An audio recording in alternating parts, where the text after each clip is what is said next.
karag-karag, welcome back to my vlog. Isang granding hapon sa inyong lahat mula dito sa Lasak City. At ito na nga ang mga granding chikahan, chismisan na pinag-uusapan ng mga active na mga chismosa at mga chismosa sa social media. Pinaghandaan ko din itong unang araw sa buwan ng Hulyo sa aking pagkachismosa mga karag-karag. Kita nyo naman, nagbabalik ang ating menopausal fashion distraction look sa pagsisimula ng Miss Grand Philippines 2025. O, diba?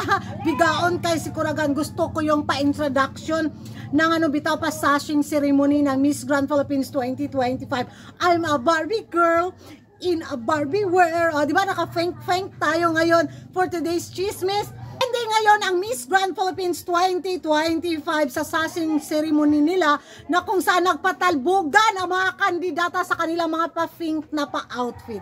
At isa talaga sa stunning at agaw eksena sa mga kandidata sa taon na to sa Miss Grand Philippines 2025. Walang iba kundi tinapos na nila ang laban.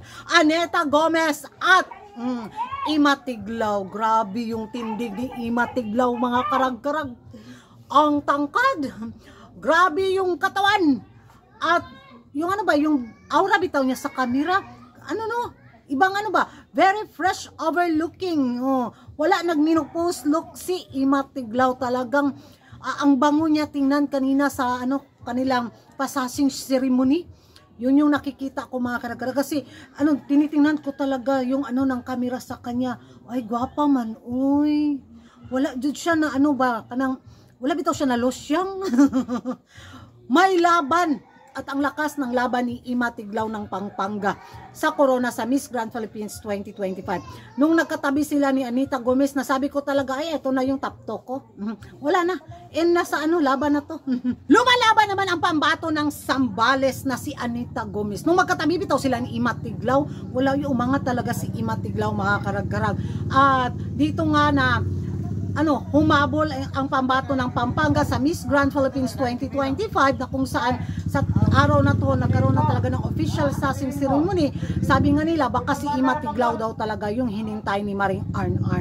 Kaya medyo natagalan, umabot pa ng buwan bitaw na kung saan nagsimula na yung mga kandidata sa kanilang pa-aktividades. At eto sa paghabol ni Ima Tiglaw ay biglang so sana, sabi nila ito yung nila, hanas nila sa social media. Sana hindi na lang daw magpa-pageant si Maring Arn.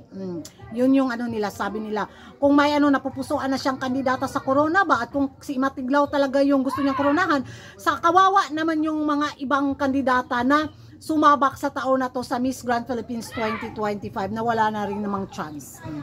So napaka-unfair nga daw mga karag-karag. Nung makita ko bitaw yung mga ibang kandidata, parang ay bulak-bulak naman sila. Oy. Sa sariling reaction ko lang, sa sariling opinion ko lang. Parang laban ni Anita Gomez, laban ni Ima Tiglaw itong taon na to. At teka, yabol natin si Michelle Orceo ba yun? Pero wala, Ima Tiglaw tapos ng laban, puksaan galore sa Miss Grand Philippines 2025. Wala, siya talaga yung nagbigay ng exciting sa taon na to sa MGPH 2025. Aminin natin yan sa hindi. Nung nagsimula ang Miss Grand Philippines, hindi ko talaga to nasundan. Pero sa pagpasok ni Ima Tiglaw na biglang nag-boom ang engagement ng Miss Grand Philippines 2025 sa social media, well, given na talaga na baka sa Pampanga ang corona sa taon na to. Alam natin, natutunan na rin maglaro ni Maring Arn sa mga taktika ni Uncle, diba? Alam niya kung paano laruin na para mapag-ingay ang Miss Grand Philippines. At ito nga sa pagbabalik ng isang veterana sa mundo ng beauty pageant, ay naku mga karag-karag. Abang na lang tayo sa mga pasabog na mga pa-iskandalo, intriga, chismisan.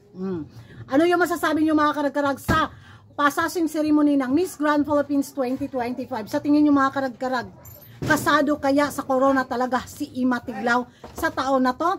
Magingay tayo sa comment section, at kung hindi ka pa nakapag-subscribe sa YouTube channel ko, don't forget to like and subscribe. Karagan, hit the notification bell para updated kayo sa mga latest kaganapan at late na chismisan sa mundo ng beauty pageant.